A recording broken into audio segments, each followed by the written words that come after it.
Good afternoon, everyone. Good afternoon. I first want to give thanks to God because He has provided for us this entire week and that He still blessed us with our lives, that we're still able to come to church today. And today I just want to give a short encouragement and also encouragement and what I've heard from my fellow spiritual siblings that encourage me as well. And I already give thanks to God. And this week, well, I was trying to finish up answering the question in my salvation book. Some of the lessons that I went through, I feel like it's new to me, even though I already heard of them many, many times, and I even testimony about it. And one that really touched me this week was lesson 21, stay and standing. And stay and standing has really touched my heart because my spiritual side is really interest in how the doubts and the sins will affect us after becoming born again.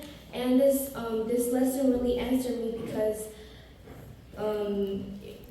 God compared us and the Corinthians churches because in God's side, standing refers to what God has done for believers, and state describe a believer daily actions and experiences. And in God's sight, even though humans see that the Corinthian was doing sin every day, they do a lot of sins, but in God's sight they are sinless and they are holy because of their standing. And standing really matters the most in God's sight. Well, states also matter, but it's what the believer actions is, but it doesn't affect your born agains or what it makes you be sins.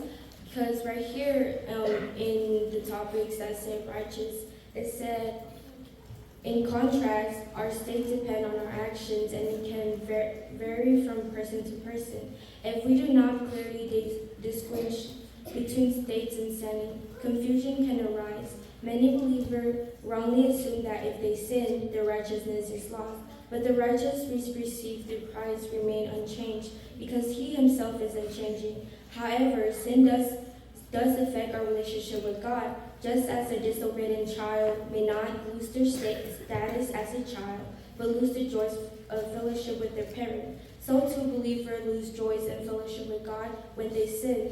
This has really touched my heart because if I was like my old self when I was not born again yet, I was really confused about this topic because I always thought to myself that if I do this sin again, I wouldn't be born again. It feels wrong, right? But this through the River Moses, I clearly understand. And what December testimony earlier, if we have doubts, right, it can really affect us as well, and especially in this the generation we live in right now and in our community, ISIS are going around to everybody and it causes fears towards many families. And in the Bible, in Matthew, it says that many will go around and deceive people, but it is the beginning of the birth pain. And I just want to remind every single one of people who have not been born again yet that, do it now before it's too late because Siapalu try to warn us, many of us, because once he hears the news, he asks every single one of us, even our class, that if we're born again or if we're confused.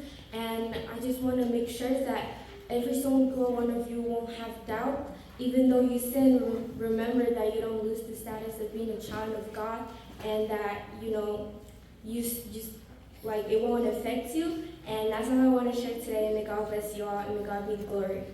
Amen.